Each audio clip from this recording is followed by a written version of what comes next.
Okay, so I'm downriver, and I'm right where, I don't know, maybe some of you remember, maybe you won't.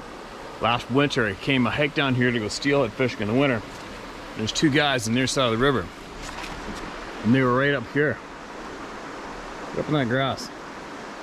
And I came down to the forest here, and I hid behind these big trees, and I spotted them. And they didn't know I was there, but I sat behind the tree with a little bit of cover, and I intently stared at them to see if there's any reaction. Coincidentally, I don't know if it was me or not, but they got up, packed the shit, and left. Now, this is down a logging road south of Port Alberni, and you know, a lot of people think, man, it looks creepy around here. Look at that, it's creepy, right? I think it's creepy. Sometimes I think that a place can be creepy only if you make it creepy. If you let it be creepy, right? A lot of it's in your head. And believe me, if it really truly is creepy, you're gonna know about it, you're gonna feel it. You can't make up that feeling. So I'm just saying, a lot of times people get freaked out in the forest just because they are freaking themselves out. I mean, let's think about it. I've seen one of these hairy bastards looking at me. If anybody should be freaked out in the woods, it's me, I'll tell you what. But you control it, right? You understand that you grow to learn that death is not something to fear, and neither is anything else. And once you understand that, accept that as true, then you're basically invincible, right? Something might kill me, kill my flesh. Oh well, I'll carry on somewhere else. Anyway, I'm gonna set this camera up, hopefully away from these little rapids because they're loud enough to distort everything and make it harder to hear. And I'm gonna sit up there, I think, and I'll put the camera so you can see down the river maybe. Or maybe I'll go up here and face it down this way, I don't know.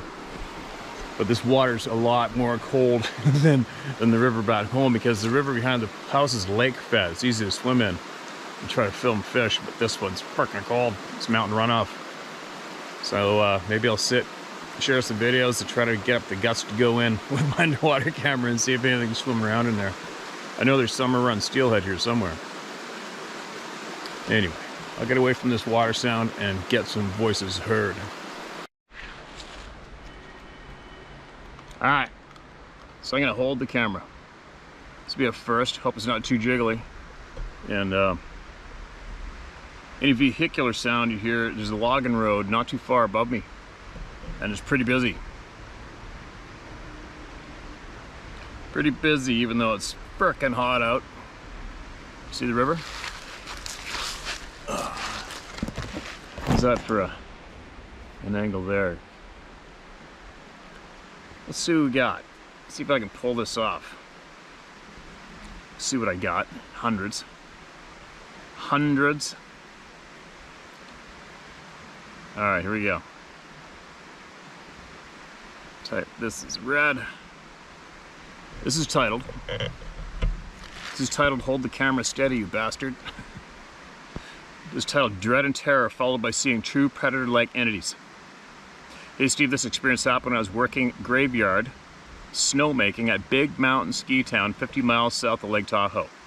I'm the only one who saw them, but my coworker was about 1,000 feet away from me walking to work. We were both working in Big Mountain Ski Town 50 miles south of Lake Tahoe. I was working graveyard snowmaking. It was the beginning of November and the first storm of the season.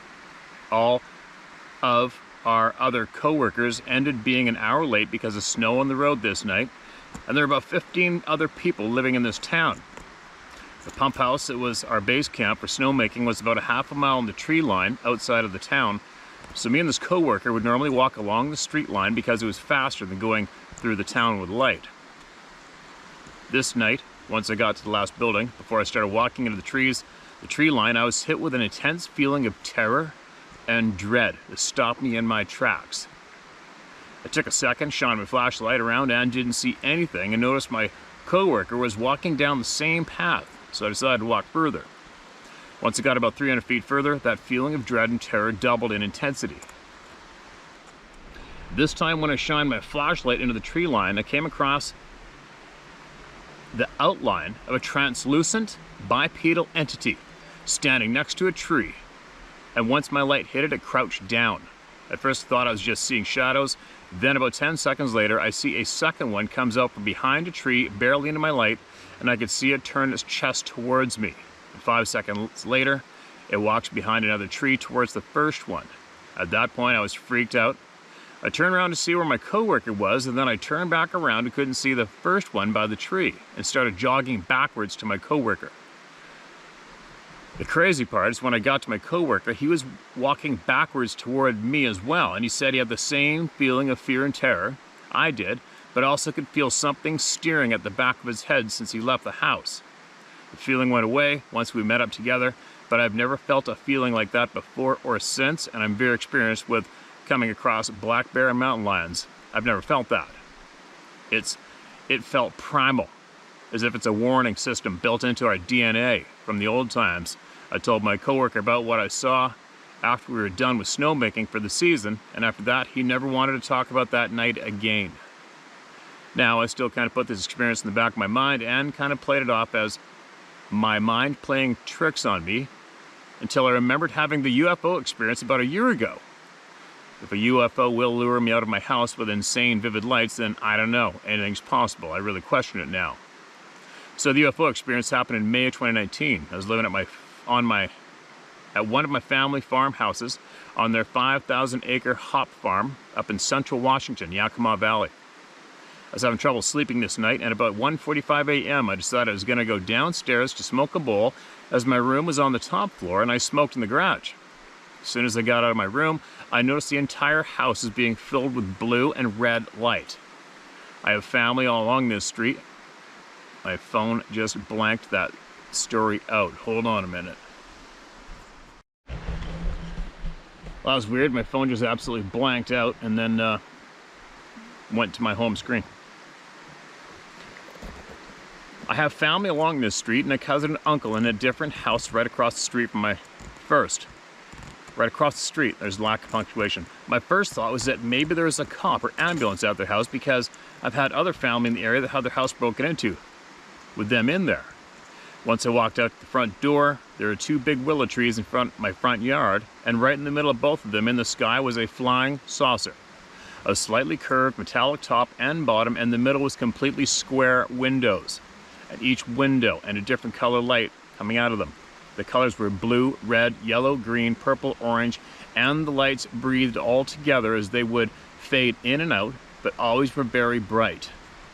My reaction was to take a picture or get it on film, but my camera on my phone wouldn't focus, and the picture I got just looked like a blurry picture of cop lights with a black background. You know how on an iPhone you slid it over to video? Well, I did that.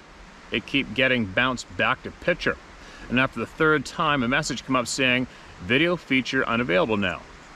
After this, I put my phone down and I just stared at the UFO until it left. Now my memory of this should only be about 30 minutes. When I looked at my phone, once the crop was gone, it was almost 3:24 a.m. In my mind, there is no way I stood there for an hour and 40 minutes. A few months later, I started having extremely vivid and continuous UFO invasion dreams. This went on for about 2 months, and then they finally stopped. Man, am I glad they stopped. I didn't get much sleep in those 2 months. And there you go. How unsettling is that?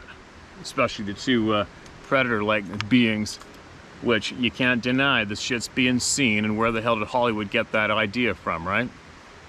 I was thinking the other day, actually, you know, we're all human, we're all on this planet together, everything seems to be beautiful, but how in the hell, who came up with the first vision of coming up with any kind of a monster? Do you know what I mean? Like monster in movies, monsters in cartoons, monsters in a story, whatever the case. Who came up with the first vision or caricature or drawing of a monster? How did they come up? How did the first humans who came up with a monster story come up with the monster? Right? I mean, let's face it, you're plopped on the face of this planet buck naked in the middle of nowhere and all those beautiful mountains and rivers and valleys and oceans, and you're living naturally and having a riot. How would a monster story come about originally? Are you picking up what I'm putting down and making sense? Like, I'm trying to be with an absolute innocent group of people who have never been stained in any way. They've living a natural life gathering food, doing whatever they're doing. They're just rocking it out on this beautiful round ball. And all of a sudden, somebody comes up with a monster story to scare the kids. Okay, fair enough. But who did that the first time, and how do they come up with the description? Right? Am I making any sense? I think I am. It's not thought, right? Anyway, let's have a look behind me. Down the river. Hear a logging truck going by. River bank. Now, see if I can't get another one shared. All right, I wedged the GoPro handle into the bank under some ferns. Just make it a little more easier. Now, thanks for sending that in. Keep us posted on whatever else comes your way. Hopefully nothing bad. I'm sure Dave Plattis will probably be interested in hearing that story from you if you get a chance to email him. All right, what's this one? This is titled Oregon Coast Encounter. Hey Steve, please don't use my full name. You can use Pat. I work in the aerospace industry. Given the current climate, this insignificant information could have a major effect. Too old to start another career. My wife and I have been watching your channel for about 6 months now. I currently live not too far south of you, about 25 miles north of Seattle, and have boated up into the San Juans and your area many, many times. God's country. I truly appreciate you bringing all of us together to tell our stories, bringing back memories, and to know that we're not alone. God bless you. First, sorry for this long-winded email. I don't have any sensational story to tell, but since listening to other stories, I've had memories brought back of what I now believe may have been encounters with the forest people. I grew up in Tillamook, Oregon. The mountains are steep and the woods are extremely dense and seemingly endless, making for difficult travel, but easy to disappear. I've always loved going up into the woods or along the many rivers that pass through the area. Great salmon and steelhead fishing. Not much of a crowd lover, and going out into the woods always made me feel at ease, like I was at home. When I was in grade school, it was not unusual for my mother to drive my best friend and I up the Wilson River, maybe a good 8 to 10 miles distance on road, and drop us off with the log truck-sized inner tubes to float down the river to another friend's family dairy farm. It was a good long day to do, as the river was much wider than the road and you passed through many slow-moving pools and extreme rapids. I don't remember ever hearing any stories about the Save. In fact, the only time that I can remember hearing of them was a story in the Oregonian from sometime in the early 70s, around high school era, regarding a woman who claimed to have a Bigfoot run into the side of her car on one of the remote highways and broke her driver's door window. I was in Bosberg, the Bosberg cripple print. At the time, we all thought she was either covering something up or looking for a moment of fame. I do remember the picture in the article of her black eye and cuts on her forehead. The fact that this was the only story I can remember could just be that I was too busy being a kid. I used to go up the Wilson River to fish and swim, and dropped off by myself while my mother would drive farther upriver to pick blackberries and make jam. The water was very cold, and when you dove in, it'd feel like a hatchet had just gone through your head. This was exaggerated by the fact I loved to swim underwater and up the rapids as far as I could. But if you swam very fast and hard, you would build up heat and start to enjoy the water. The area I would generally go had a large gravel bar on one side of the river and a steep forested mountain on the other, which came right down to the water. It was not unusual for me to hear large rocks crash into the water, and what I can only describe now as wood knocks. At the time, I believe this is just the forest and the earth just moving. Natural sounds. But thinking back, I don't remember hearing those rocks crashing down the mountain, only hitting the water. Oddly, now as I type this, I don't see how the trees moving would make the knocks either. I hunted a bit as a teenager, but again never felt any fear or heard any of the screams described by other members here. But I can remember times when I felt like I was being watched, or sometimes just felt uneasy. I never saw or heard any reason for these feelings, but they were real. These feelings would cause me to pack it up and leave. I'm now 66 years of age. I don't know that any of these memories were actually encounters with the Save, but interesting that the memories have come back to me after so many years after hearing other stories. Was it Save? Was it warning me to protect me, or that I was trespassing? I'll never know. My story is not exciting, but makes me wonder how many of us have had encounters but don't realize it. Just like the encounters with wild animals, sometimes they're known as we can see them or identify their distinctive calls, but how often have they passed close to us and we are completely unaware of them, as we just weren't able to relate the sound or something to something known. Like most things in life, it seems that the more we learn, the less we realize that we know. How often today is scientific fact being overturned by new information? Again, thank you for all you do. Be safe and strong. Pat. Maybe another member of the Club of No Return. Pretty sure you remember, dude. Right? Said it before. You go out of your way to email us here. You already know what it was.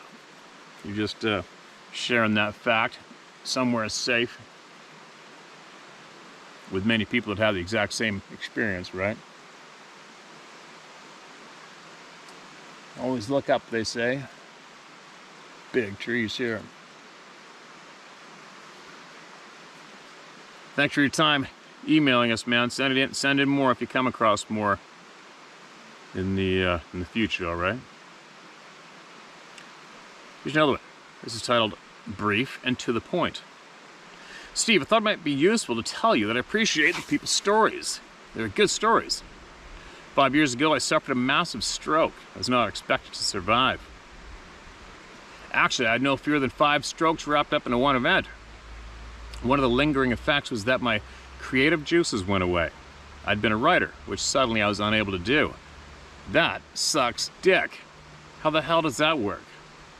That's shitty. As an author, that's a big deal.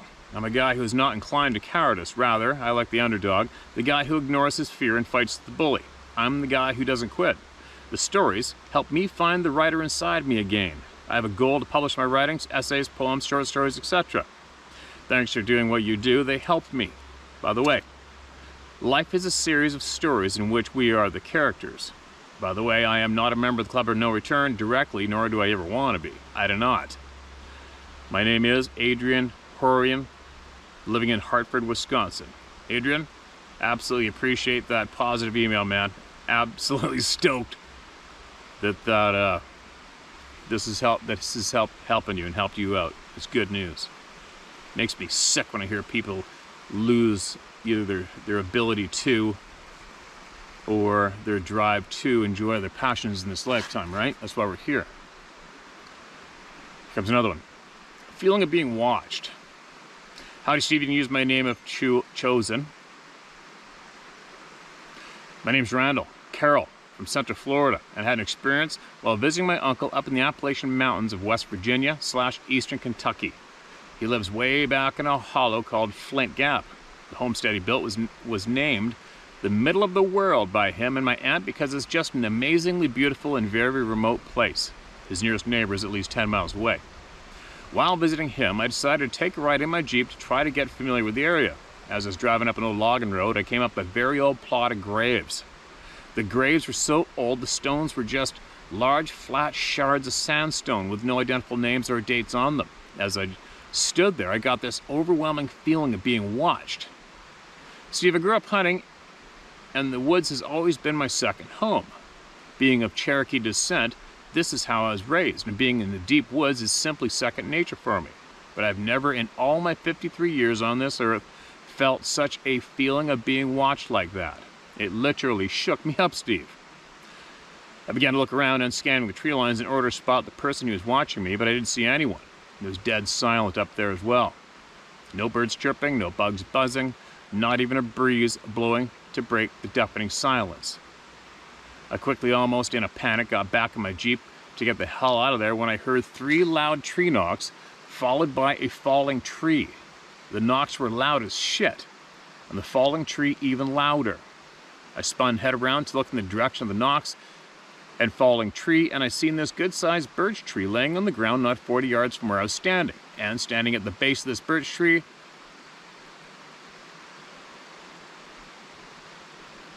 seen that shadow on the river bed move beside me. That was creepy. It's all right. And I seen This good-sized birch tree laying on the ground not 40 yards from where I was standing, and standing at the base of this birch tree was a huge sabe, standing there looking at me. I could clearly see this big fella and even the expression on his face. Steve, this guy was pissed. He had a grimace on his face like he wanted to kill me. Even sitting here thinking about it gives me goosebumps all over my entire body. Man, I've always said there's two things in life that I'm scared of, and that's lightning and my mother. But now, Steve, after my encounter, I've added a third to my list. I'll never go back into the woods alone again without my sidearm or rifle. It was truly an encounter I will certainly tell my grandchildren about one day. Thanks for taking the time to read my story. Keep up the great work, and good luck bagging that giant grizzly, bro. Polk County, Florida. Okay, man. Randall? I can use your name. Randall Carroll. Randall. People are going to want a description of it, what you saw. It's up to you. Most of us know what you saw. If you want to write back a detailed description, man, give her. I wonder why they do that. I wonder why they stand there staring at us like they want to rip our frickin' faces off. I don't get it. I don't get it. Alright, this looks like a bit of a... Oh yeah, this is a book. Alright, screw it, I'm going to go for it. I'm going to do this one, and then I'm going to try to get up the guts to jump in that water behind us to see what's in there. Good morning, Steve. I love that letter. Welcome to the club of no return. I've been a subscriber to How It Hunts since before you began to open the enigma. I followed you because I drew a once-in-a-lifetime mountain goat hunt in Utah, where my tribe is. I was curious of how a white man hunts and found that your channel was all I needed. Like all hunters, we study. I found your character honest and hunting truthful to the land and at the animals and yourself. The mountain goat hunt was an adventure. I missed my shot by 1 meter. Ouch! Of course, I did the worst thing anyone can do, and I used my son's gun, not my own, calibrated to 100 yards. Haha, shooting too high when I was laying on a boulder. That sucks. I can still see my son's face. Mom, I told you it's dead on at 300. Always a good hunting story. I always remember seeing the cloaked insect creatures flee from me. At 10,000 foot elevation, when I was furious, a whole valley was silent and manipulated, the game was absent, and the land would reveal the cloaked. I always could see them, and they could only feel my true presence, so they would flee. But like so many others here at the Club in a Return have said and witnessed, they would seek to hunt me too, want to abduct me, always since I was little. Like two warriors of different creeds claiming the dark, waiting for one to move. That is how I lived, claiming their reality and this, the third dimension, for the purpose to end this game, the war that everyone forgot. Omega, the state of Omega. I recently gave up hunting, and as I felt the need to accept a greater calling, as was told me years ago after the death of my younger brother, and the need to carry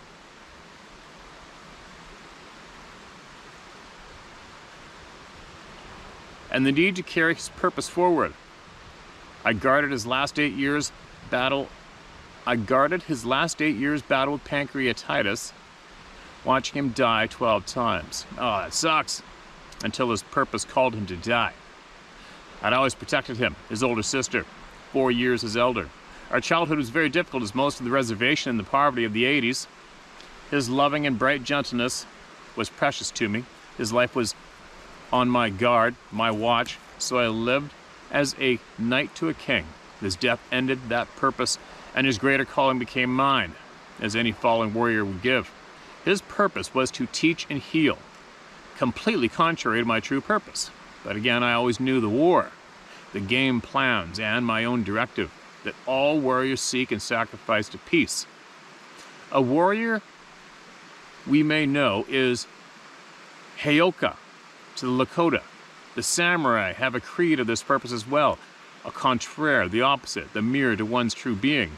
This way I practiced since I was small, taught by my father, U.S. Army Airborne Green Beret Special Forces E9. Needless to say, a little girl living in the shadow of my father in itself was a juxtapose naturally. So I've been hidden within the truth, like all of us who know our true selves. It is understood by many tribes that the true human is not yet born, and that is why I'm writing you. I've seen them, though, in the generation now being born. When you are silent and beyond fear, you can feel them. The pressure of them forces the beings of other purpose to utter fear. It's truly amazing. Anyway, you asked directly to know, and I've been hearing for days prior to your most recent video to help, and it's time. So, today, as I have your most recent video paused, want to honor both my purpose and yours, secrets of truth and clarity, as you asked to know, to remember, and the true self, the invisible war that everyone forgot. Nearly 2 years ago, I saw the first of the higher angels return. I am one. He spoke as his horse ascended on a black horse. As his horse ascended on a black horse, they touched the earth at the opposite side and now have made it here, to this side. In fact, the wake of his power is so close. So, it makes sense. This need to know, need to say. Years ago, when my brother was still well enough, we sat at the lake's edge, woke angels looking forward into these days, knowing what would come, sitting as two, me shattered, tattered from endless struggle, he woke and deathly ill. He woke me, healed me, and trusted me, the most deadly warriors born in this world for a single task to destroy it all. If they foiled us. What the F is with all these aliens crammed in here with us? I asked him. They came to watch, mostly, to watch the greatest Super Bowl in creation. I found them to be the most annoying, and they angered me quite a bit. Maybe, same as you, I imagine. So, who are we? I asked the same thing. It isn't anything much to creation, a human body like a bubble of water electrified to purpose for only a brief memory, not a big deal. My brother reminded me of the true human. Remember, when you were little and you had a favorite teddy bear or toy, he said, you gave his soul. Steve, you gave Mr. Macaroni a soul. He lived in your time. He gained a soul. Something aliens can't do, and something that did at one time not ever thought was possible. A true human is the most dangerous creation of all.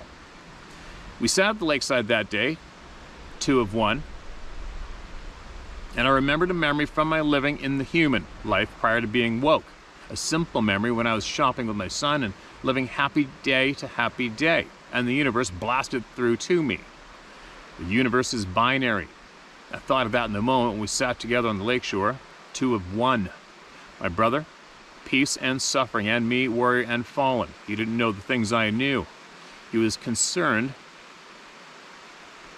over the days beyond, the death, the virus, the day that he called 3 days, the days of shock when the aliens are seen. We saw it all. The universe is binary. I told him 0 and 1. I remember the absolute beginning before OM. The song of God began, splitting creation into 2, 0 and 1. I remembered. He remembered the ancient separation, light and dark, 0 and 1. But he'd forgotten the gain to be had. If a true human could do it, something worth the cost of all souls would be possible. Within 0 is perfect order, a place that haunts us, the order and perfection of the very mathematical, beautiful perfection of chaos, infinite and 0. As the song of creation extended, something happened in perfection, an anomaly, a singular place was born, 1. 1 drew out forward through the perfect order of chaos, 0. The song of creation shot forward like a bullet, cutting perfect 0. A shadow realm and song. The souls are threaded into the current of 1 and in the frequency of PI. Each soul is woven into it. Singular points of truth, unique, divine, an enigma, precious and singular. We sat together. I knew this part of the war. It's hard to see because we only share specific orders, specific duties, hidden because of the game. The mind-altering, the manipulation we would endure to reach here. Evil rose in the realm of 0, stuck in perfect chaos, of no value, no danger, no expression to life. 1. The song of God held life, safe from 0, side by side in creation, and it was good, even as the Bible says, until a blip in the souls happened. Time was created and self was given to souls. Nothing big to all the force of life, just a human presence opening to witness self. But something remarkable happened, and they could choose evil. Humans then were isolated here on Earth to keep creation safe while they grew. Destroyed multiple times, millions of failures, each soul given choice infinite and always kept and harbored on Earth. The enigma of creation. What about God? I asked my brother. God wants no part of this, he told me. Fair enough, it is horrible to see the acts of the less humans. I thought, easy enough to destroy. God the Creator only gave us two things, soul and choice, he explained. What about Jesus? I asked him. He never left the earth, he explained. Then I remembered the purpose, the whole reason for the game, Earth. This is Jesus' planet, the planet of peace, where war was given free expression, hate and rage side by side, love and joy, both set to the human to choose. The most dangerous beings, the most glorious beings, pinched off from true creation because of our volatile and most dangerous potential. Quote, all of creation tried to make it in before we were closed in, to witness the greatest birth in creation, my brother explained. We only spoke of it briefly, safely in the mountains, and we both knew what would come. In these two decades it began, the point where all in zero was allowed to come into one in the form of human. The most dangerous potential, evil was given rise to creation by choice, by voluntary forfeit of the soul in this realm of humans. The Mandela effect was the point that closed us in, the last souls that could withstand, placed in the hands of God. No wrongs, no rights, no judgment, no blame. Only choice would be honored. Like a ball of dough, pinched in to keep creation safe and to facilitate the greatest trick. The greatest strategy to complete the humans, we accomplished it. We won the war. The moment reality closed in 2012 and all hell was allowed in, and we who were chosen could stand the last times. We made it to the greatest game of all, players hidden, game plans unknown, to do one task of our generation. Those outside the dough ball earth are waiting to be born. Their cheers alone can shatter all evil, but we must finish this first. That time is now. Long way to get to, as you ask. Who the hell are we? What are we naturally and can't anymore? Who the hell are we? A true human is the goal of all souls. The first humans born of presence with a connection to zero opened a potential, born with connection through the shadow, where only one thing protected the soul. It wasn't anything except a counterbalance to hold the souls in the expression of guardian angel, given the task to protect the soul. Until the zero shadow became aware and took control of the soul, took choice. Because the human would choose harm, self-destruction, and ill will to others.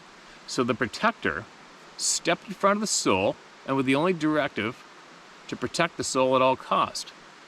It became evil, a demon, a shell of choice, and took the soul to zero. The demon entered the realm of one. Very dangerous, but a potential was seen. One worth all souls willing, all souls who believed it was worth the cost. We came two directions to come here. One is to fall, the other is to rise. We made it to the game.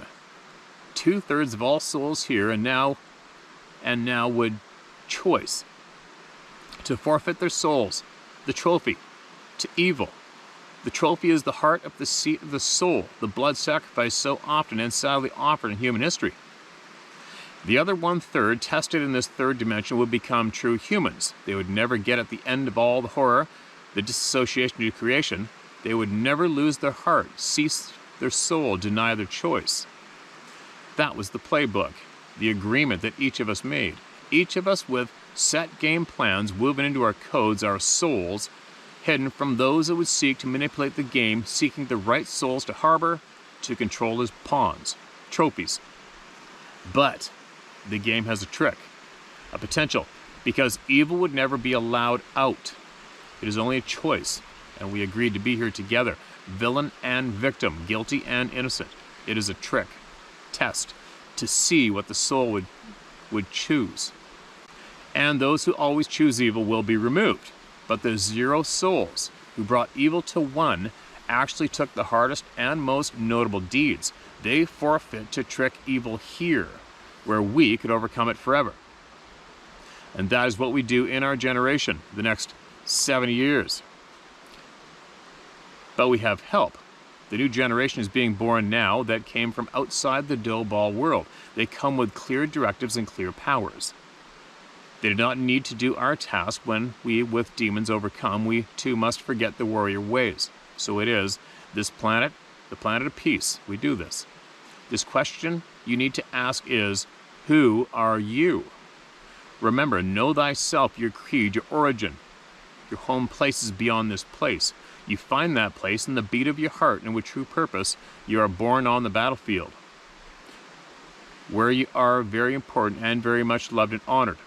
I hear the celebrations all the time. I asked my late brother, when will we know it is done? How bad will it get when evil thinks it wins? So, and yes, there's so much more, I'll find a way to help as I can, and you have been such a great scout in this time, and here we are, hunter to hunter, no longer hidden. I commend you, and we have a long way to go. I honor your journey as well as David Politis, who also set his vision in this direction. Perfect. Both validated my presence and memory to perfection. I hope to again write to him, or hope he hears this too, as I have shared things with him too. There is no right or wrong, no good or bad. There is no judgment. You cannot take sides. You cannot blame one another. My brother told me. So I came to peace the demon I brought, to be at peace on the battlefield, surrendered it, and now stand. I will tell you, Steve, it is impossible to make a wrong move. And the most dangerous thing in this world is yourself and the demon that is in you. I'm confident yours will come to a glorious conclusion, and I pray you remember your very specific purpose. As for what can we do and what have we forgotten? We can manipulate this reality, manifest all potential, express all choices. Most dangerously, we give soul. Humans can love a rock and give it soul. Love bacon and give it soul. Hate and create demons. Yep, pretty dangerous. The hunters of the other dimensions come here to study soul. Some involved in the game, most are curious and stupidly forget that they were told not to be seen or manipulate. Next to the human dimension is the dimension of the Bigfoots, where they too have a war. Their telepathy and ultra-human frequencies are like slices of bread next to one another. We live in the human dimension, actually the most coveted and dangerous. The evil that thinks it is winning uses patterns, mind control, and technology to harness control in the direction of rising. Is that a pebble or a leaf? Whatever. That is why they fear fallen angels. But no matter how we got here, or the journey, we don't lose one's soul. Welcome to the Club of No Return, on the battlefield of Nirvana. Just wait after the angel of death is done, and the veil is dropped, and the aliens are clearly here. Brace yourself. 1/3, we got this. We have done this to perfection, and we are in good hands. Know thyself, remember, and never lose heart. I hope you're well, I hope you enjoy your day, and I hope this helps you. There's so much to the game, the players and all the parts. That is why your work is so important. You have provided many with a broad view, always. Truth is relative to points of truth and seen whole. Only through togetherness and honesty can we become truly one. Always here with the living and grateful for the journey, fearless and flawed, but standing. Thank you, Mariah. Wow. There's something for some of you to chew on or pass over. Take from what you will or leave it. But I'm going to go back and I'm going to read that again and again once I'm home by myself and there's nothing going on around me. That was very, very interesting to me. Maybe to some of you too. Well, I guess I better get my ass in that water and quit being such a chicken shit because it's so frickin' cold. But I guess I can't find and film any steelhead underwater unless I go in, right? I didn't bring my fishing rod. But that's one hell of a share, Mariah. It's one hell of a great share. Very, very interesting to say the least. And that's got the wheels turning on many, without a doubt. I'm going to go back and revisit that email again when I get home, and I'm going to read it again slowly and thoroughly. Make sure I didn't miss anything. Now anyway, my legs have fallen asleep. My ass is falling asleep on this rock. I got to move. I'll be back in a bit.